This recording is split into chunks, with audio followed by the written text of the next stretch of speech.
What am I doing? I'm just trying to get in the best shape of my life because we know that is the most important part about spring training.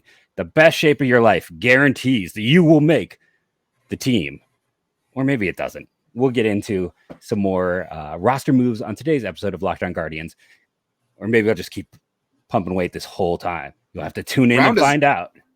Round is a shape. It is a shape, and it is my current shape, but not the shape that gets you on a Major League Baseball team. You are Locked On Guardians, your daily podcast on the Cleveland Guardians, part of the Locked On Podcast Network, your team every day.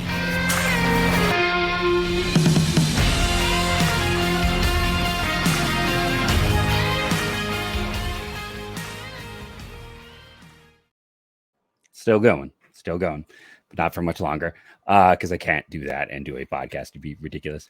I am Jeff. That is Justin. I hope everyone enjoyed the crossover. It's always fun. Nick's a good dude. We had a fun conversation.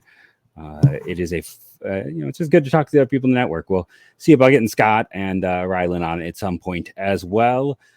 I want to thank you all for tuning in today. I don't want to say it's necessarily a slow day. We don't have anything tomorrow, right? So it is everything's closed off tomorrow. So we did get since we've last talked about it, we had a series of roster moves and we had an addition. So maybe we lean off with that as we were pre-gaming the show.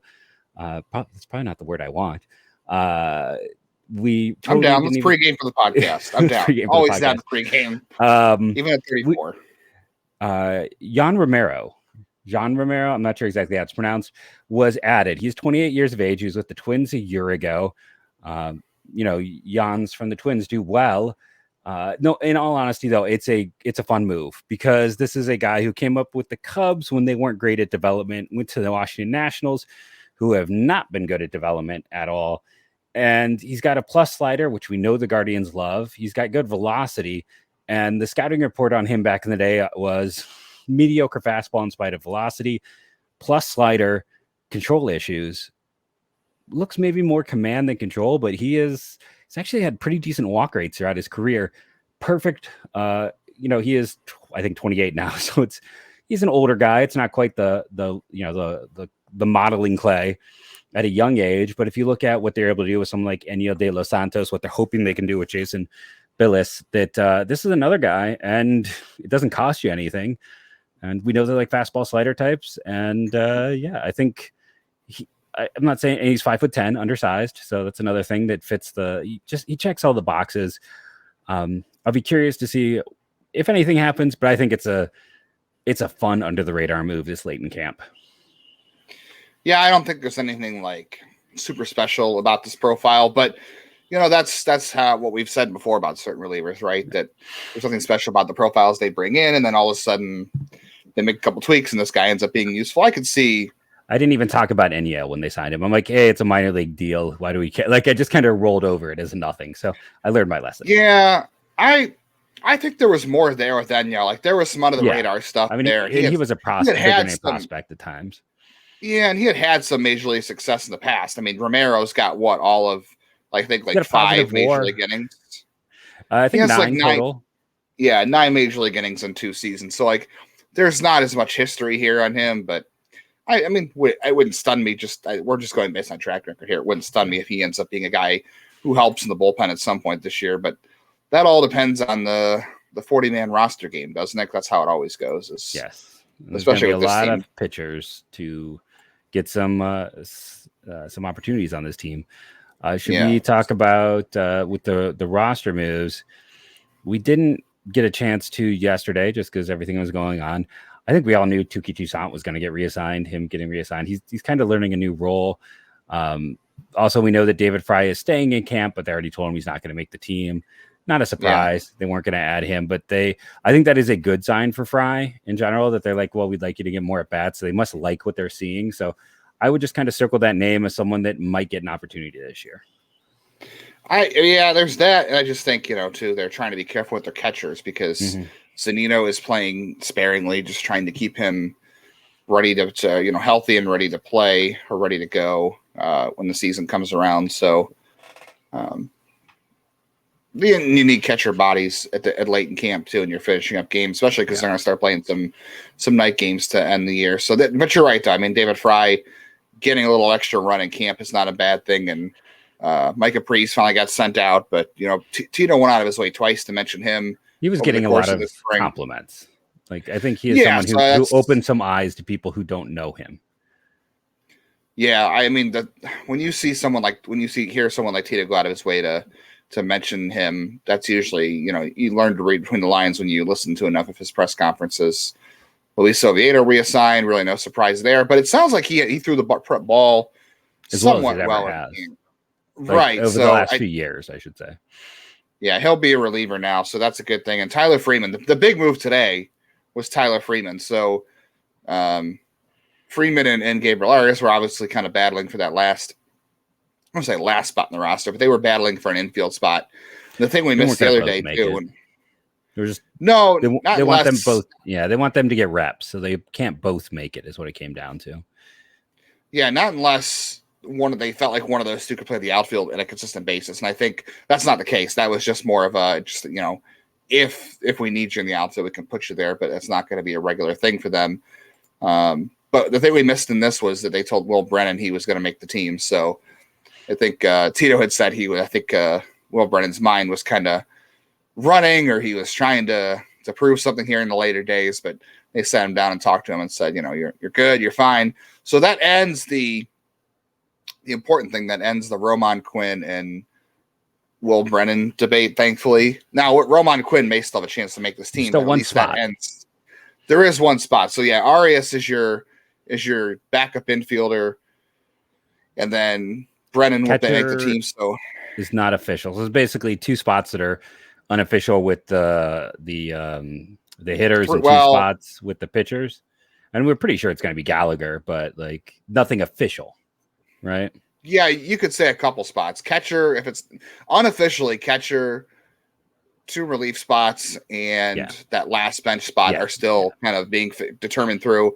We pretty much know at this point it's going to be Cam Gallagher. I mean, maybe it could be Zach Collins. I don't know. I think all signs seem to point to Cam Gallagher. Collins is just such a bad defender.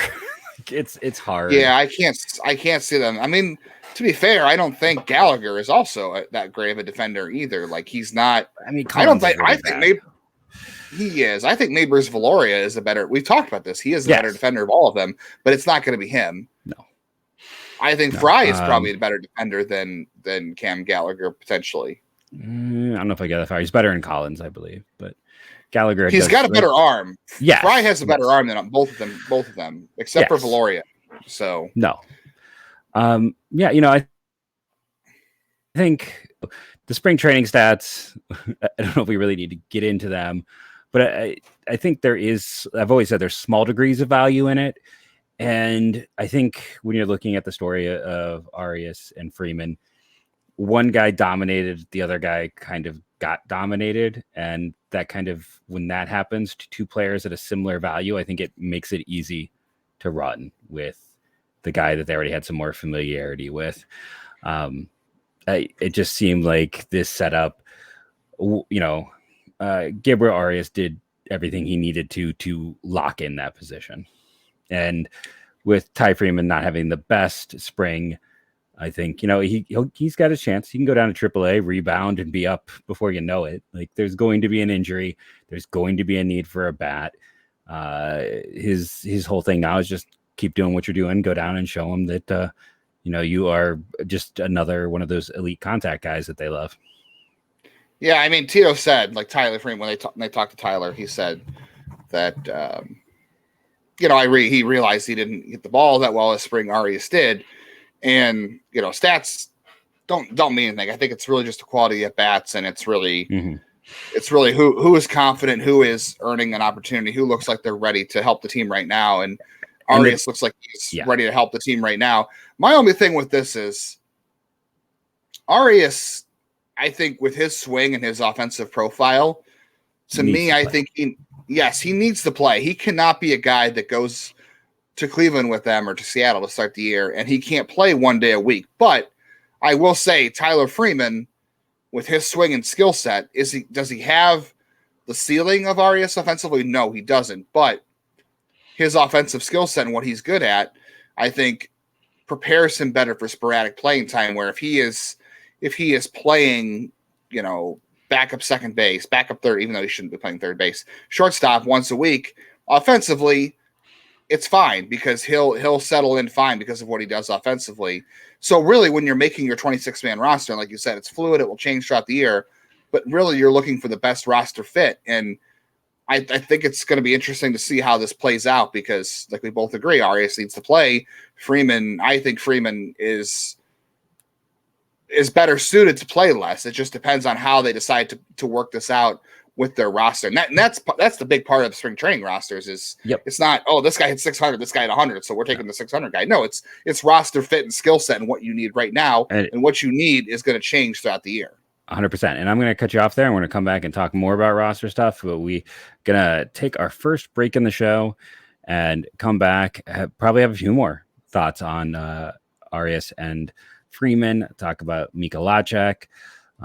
Maybe we'll even get an old friend alert before the end of the show. But first, let's talk about our good friends over at FanDuel. The tournament is heating up, and now is the perfect time to download FanDuel, America's #1 sportsbook. Brand new customers get a no-sweat first bet up to $1,000. That's bonus bets back if your first bet doesn't win. Just download the FanDuel Sports app. It's safe, secure, and super easy to use. And you can bet on everything from the money line to point scores and threes drained. Again, the over on the Guardians is our go-to. Plus, FanDuel even lets you combine your bets for a chance at a bigger payout with a same-game parlay. So don't miss your chance to get your no-sweat first bet up to $1,000 in bonus bets when you go to FanDuel.com/lockedon. That's FanDuel.com/lockedon to learn more. Make every moment more with FanDuel, an official sports betting partner of the NBA and MLB. You need to get that in that ad read. So just to kind of go back to what you're talking about, I think the confidence, we definitely saw it, and it felt like, I don't know if it was the time he was up during the postseason, but he felt like a lot of, it's not that anyone was not pulling for Tyler Freeman, everyone's pulling for each other, but definitely felt like Gabby had fans in the dugout pulling for him, that some of those teammates, he had started to already kind of form bonds through his opportunities last year. And I agree with you. I think the big thing is convincing Jose, as he's entering his 30s, take a day off a week, play a DH one day a week, or just take a day off. Like, you don't have to play 150 games in a year. Have Gabby play a game at third, have Jimenez, have Rosario take a day off against a tough righty. Like, Ahmed Rosario is a above league average shortstop. He is a solid 55 shortstop. That is a starter. Ahmed Rosario? Are you talking about defensively or overall? Overall.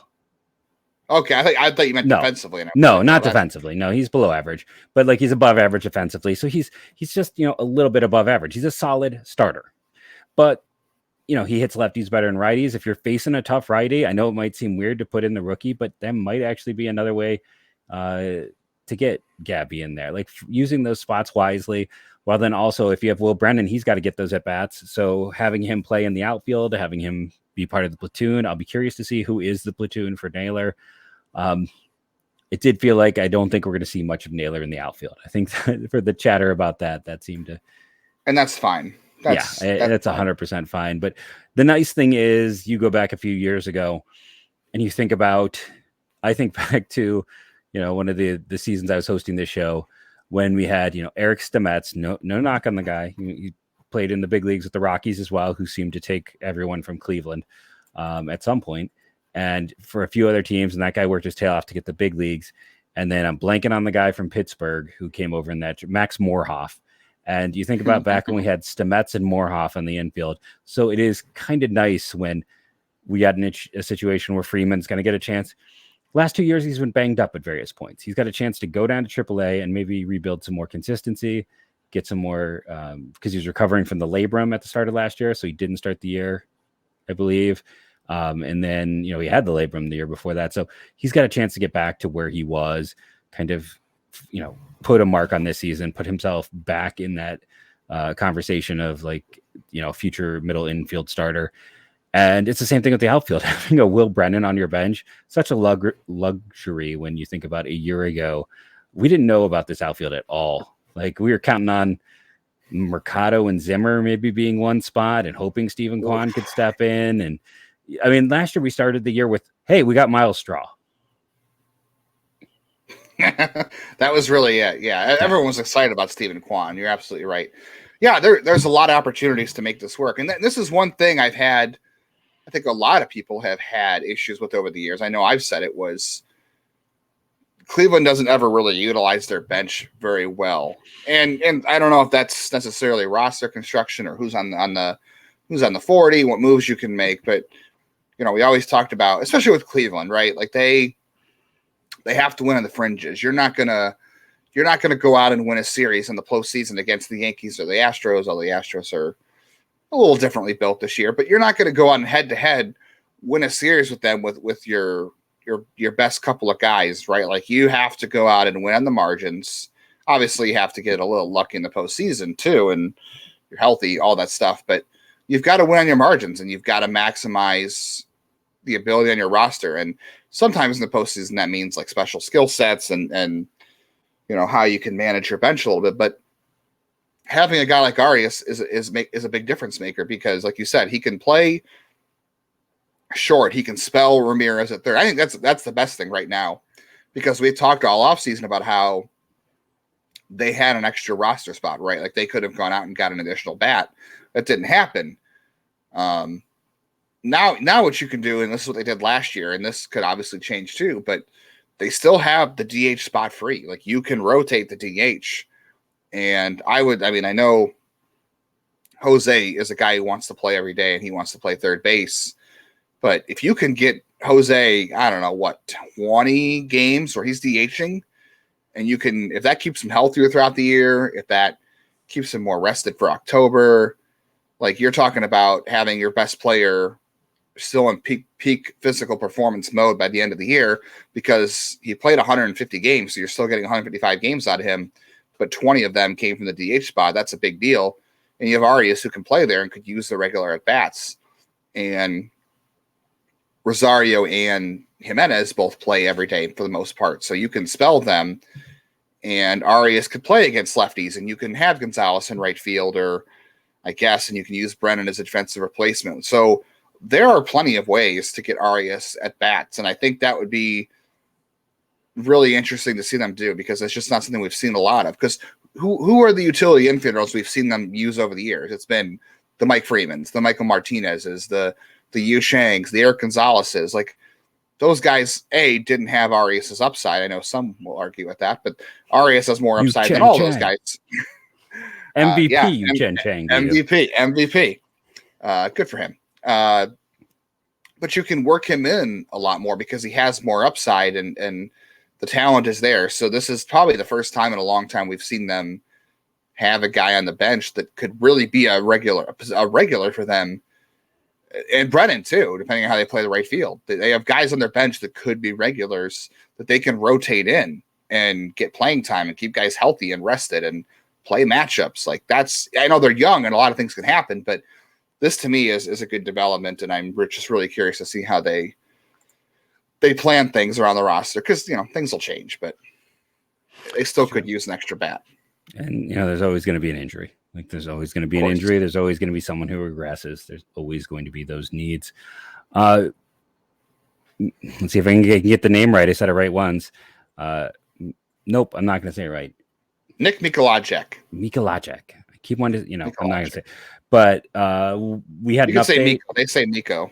Okay, so Miko, it's a sprained UCL, and now it just kind of, I don't want to say wait and see, but it is a degree of waiting and seeing before they go from here.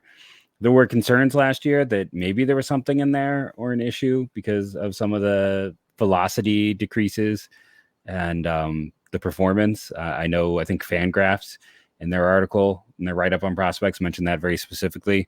So it was a shoulder. That's what it was the shoulder during the year, and now it's this. So at the end, it was the end of 2021 that the shoulder injury was mentioned. So the end of 2021.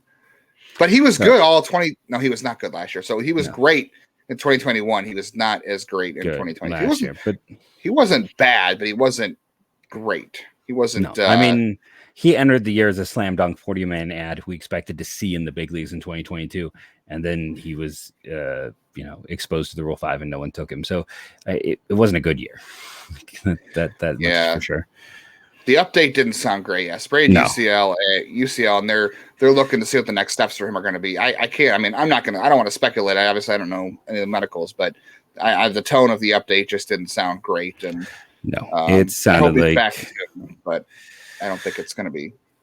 Yeah, he sounded like made it sound like it could be, it could be something more severe. We'll have to wait and see. Yeah. UCL sprains are always tricky and scary. But something that is not tricky and or scary are our good friends over at Ultimate GM. So I've started a new season. If you're looking on the video, you can see I'm currently looking at some of the goals. And why have I started a new season? Because I already finished my first 25 season run. I won 2 World Series with the Guardians. For me, why is this the perfect game? Because I can play in a 5-minute burst. And I can sit there and I can set you don't actually even set rosters. This is a pure management game. So I'm drafting players, signing players, making trades, doing some of that on my lunch break. It's something I can do to space out when a day gets hard. And here's the thing. I already crushed it. Winner of our inner league is going to get $650. Maybe I'm not supposed to state that, but I'll say that whoever wins amongst the Locked On hosts gets $650. I plan to take that money. And at this point in time, I've been helping everyone else. I've been explaining this game. I've been explaining so many times what you need to do. And like I saw the next most wins over 25 years. No one's lasted 25 years. I'm the only person who didn't get fired. I hit the mark and retired. So I've started a new one. I plan to win first, second, and third. Ethan's in second. Houston, I don't know how many times I can explain it to them how this works. But yeah, I'm going to win all of it. I'm going to take all of the prizes. I'm going to win $1,000 in prizes for myself. And then I don't know what I'm going to do. But I've decided, I don't know if it's legal. I emailed the guy who's in charge of it, and he said, go for it. So from Jeff, who's our manager, he said, yeah, fine. So yeah, I'm gonna take all the money. That is my decision. I enjoy the game. I have fun with the game. I'm going to turn my $3 into $1,000 by crushing all of these other competitors. If you want to see what I am having fun with, head over to, you get 100% free boost to your franchise, which I'm going to use in this second franchise. When you use the promo code Locked On, all caps in the game store, just download the game, visit probaseballgm.com, scan the code, or look it up in app stores. It's probaseballgm.com, the ultimate baseball GM. Start your dynasty today and help me crush some fools. You sound like Clover Lang in Rocky. What's your prediction? Pain. Hi, woman. Hi, woman. Isn't that the other one? Like, isn't that what he says to Adrian? Why don't you come over here with the real GM? The real GM. I can't do I'm not voice. No, I'm not going to do his voice because I don't want to get canceled. That's not what I was going for, but yeah. That's I'm just gonna put that there. You know what's not getting canceled? It's not getting canceled, but it's so it sounds like we're gonna get some rule tweaks to the pitch clock, timeouts. It sounds like Rob Manfred on Wednesday or sometime this coming week is expected to announce some tweaks to the rule changes. Players have given some feedback, or the competition committee has gotten some feedback about, guys don't want to have to be engaged on the hit on the pitcher at 8 seconds left, because the hitter and the pitcher are supposed to have their attention on each other with 8 seconds left on the clock. I think we're going to see a tweak to that, and I think we're going to see maybe a little bit more on the pitch clock with runners on no runners on base. So maybe, we'll get a few extra seconds back. Honestly, if they go to 20 seconds and like 25 seconds with runners on, maybe 25 seconds is a little much. I don't know. But I don't think adding a couple seconds back to the clock is going to be a big deal. I know some people are like, I don't want to hear about the clock, blah, blah, blah. Let me tell you, go to a minor league game. It's great. The game moves. The game is still played the same way. It moves faster. And it's not less baseball. It's more baseball in the time you were there. So this is going to be good for the sport. You're not waiting around for, 2 minutes for a pitch to be thrown, and you're not throwing over 5 times and stalling. And but I'm okay with them putting a couple seconds back on the clock, and maybe hitters are going to get 2 timeouts per plate appearance. Because you know what?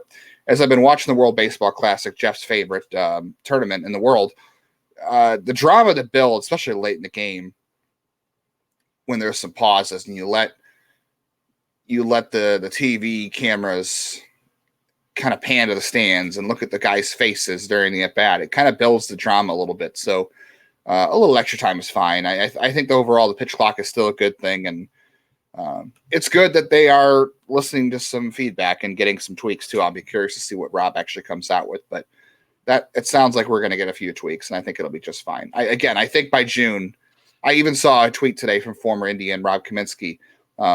He had said, the pitch clock's great. Last year, after like 2 appearances, I didn't even notice it was there. It was great. It's great for baseball. Team Israel, right? Team Israel, yeah. Rob Kaminsky, New Jersey's own. Yeah, one time very good prospect. I liked him a lot. I did too. What did they trade for him? He says that was was that the Jake Westbrook trade? No, Westbrook. Yeah, Westbrook netted. No, who did they send us? It was St. Louis. Who did they send? Yeah. Yeah, the James Ramsey deal was another one. It wasn't. Rosa. It was Justin Masterson. No, Masterson was to the Boston Red Sox. No, he was the Red Sox wasn't he? Or no, he was part of the return from the Red Sox. Yes, for Victor Martinez. It was Rob Kaminsky for Justin Masterson. So yes, good times. But he said that he didn't even notice after a couple appearances last year. So, and like I said, the game wasn't affected at all last year in minor league baseball, and it's perfectly fine. Guess we'll find out. Fans will find out opening day. This team is so young that almost every player in this organization has played through a pitch clock, so I'm not all that concerned. Maybe I should be, but I have a hard time being. Yeah. Guardians did announce that opening day is sold out. This is the opening day is sold out every year since they have open Jacobs Field, Progressive Field, so no surprise there. There is standing room tickets left, I guess, but when you sell out all the seats, they call it a sellout. I will be there. I will be enjoying the festivities. I've taken my dad to opening day every year. Okay, so he didn't go with me in 2007 for the snow opener. I sat through the snow opener, but if you discount 2007 and 2020, which nobody went to, he has gone to opening day with me every year since 2005. So I feel like that Zach Hampel guy would have tried to get into opening day in the COVID year. He seems like I'm surprised he didn't. Who would have tried to do it. Now we're gonna get him mad at us. It's okay. I don't really care what. I shouldn't be say. I'm gonna get myself in trouble. Listen, I like everyone who listens, no matter who you are, even if you are a baseball chaser.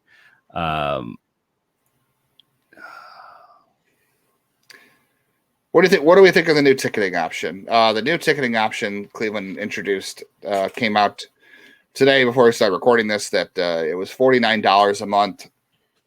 You buy the month, and it gets you standing room access to every single game that month. So if you buy it for the month of June, there's 3, 6, 9, 12 home games in the month of June. So $49 gets you 12 standing room only tickets. Or if you buy one, I guess you got to buy 2 to get 2 tickets. But there's 12 home games in the month of June, which I will not be going to a lot of because I will be getting married and in Jamaica at that time. But there's 12 games that month, so you could go 12 games. How dare you not go to those games? I'm missing.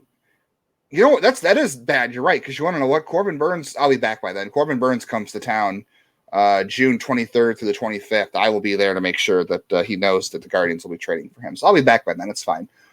Don't worry, he'll be a Yankee by then. Oh God, no.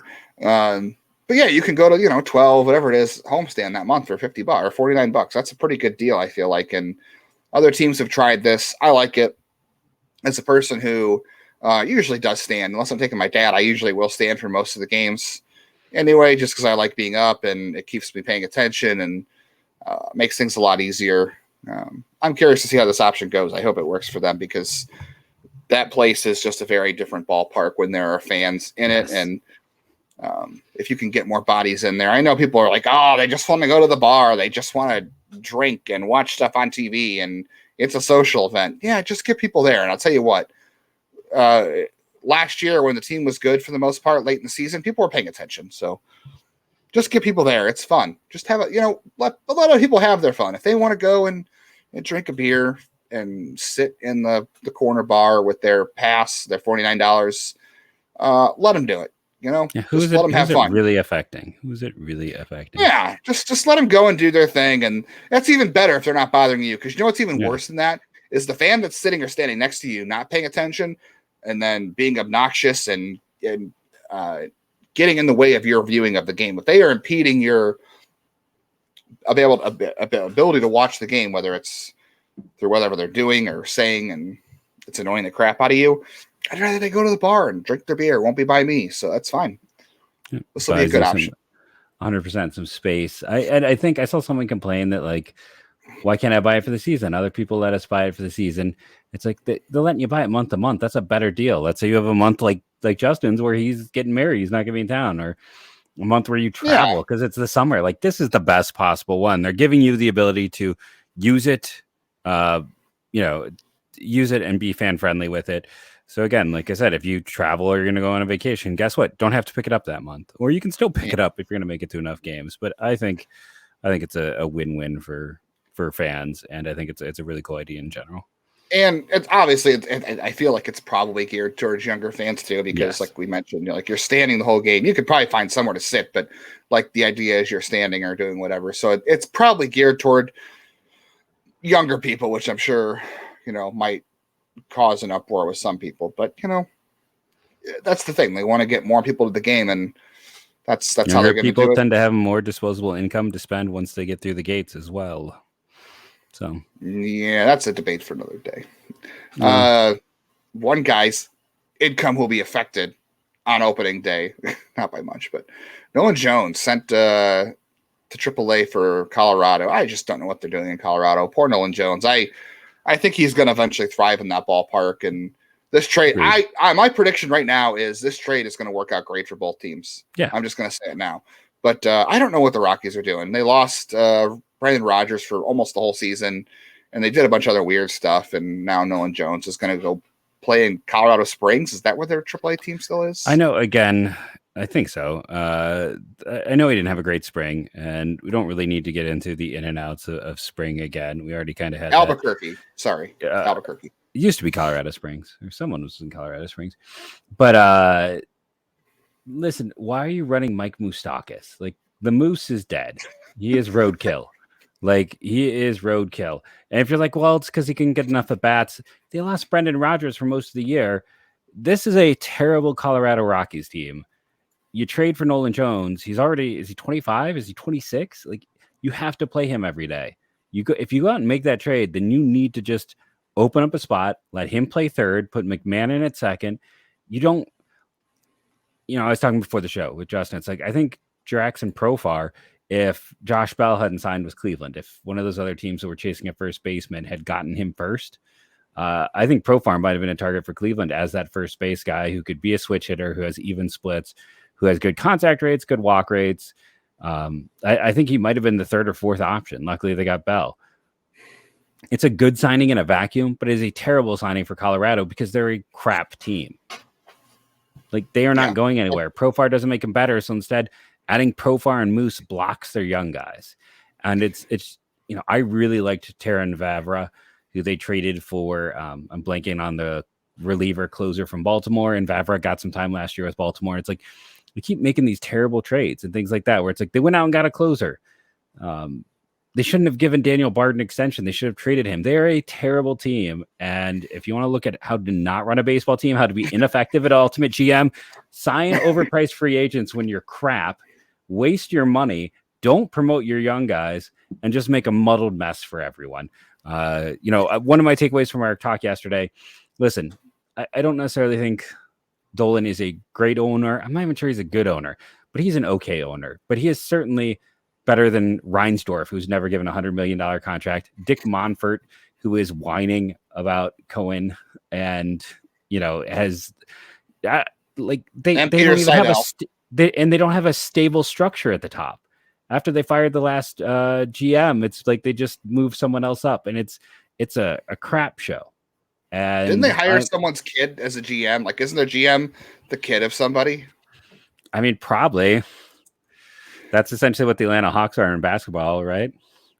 But like when they fired Bill Schmidt is their current GM. Oh yeah, he was served as a scout for the Cleveland Indians back in the day. But yeah, he was born in 1959. Not to be an ageist, but it's just weird to get someone kind of older at this point in time. We see most teams trending younger with GMs. It's weird to get that guy who's, well into his 60s. Who's at retirement age for the rest of us. So yeah, they fired Jeff Burditch, and they're just they are an ugly mess of a team. And I'm sorry for Nolan Jones. It's inexcusable, even with a bad spring, to at least not see what he can do. It is. Who's not a bad team? This is the final World Baseball Classic update of the year. Jeff is super happy, but as we're finishing recording this, Shohei Ohtani versus Mike Trout to end the game. This is as good as baseball gets. I'm sorry. This is as good as it gets. There will not be a better at bat, a better game all season unless the Guardians win the World Series. That'll be the only thing that tops it. This is as peak as baseball gets. You're welcome, Jeff. I just summed up the best moment of the World Baseball Classic. Didn't he pitch yesterday? I'm kind of surprised that California isn't having an issue. 2 days in a row. He didn't, but nobody wants to listen to this podcast as I live watch the World Baseball Classic 10 hours from now, and they've already known the results. So it's for as much as people. It's coming back. It's coming back. Mike, Rob Manfred already announced it's coming back. It's coming back. So it will be back. I can ignore it again in a few years, and it'll all be good. I completely forgot that it happened. I was like, hey, has the United States ever done well in this before? And that's when I found out they're the returning champs. Just not for me. That's all. If you're enjoying it, enjoy it. I'm glad you are enjoying it. Everyone, if you're not hurting someone, enjoy what you love. So the one person who enjoyed my Streets of Fire reference 3 podcasts ago, hey, there's those little things we all enjoy. I'm not going to yuck anyone's yum. Have fun. Speaking of enjoying things, remember to rate and review and subscribe. I guess you now follow on iTunes. Drop an iTunes review. Make sure you're watching every day on the YouTubes. And go Guardians, go.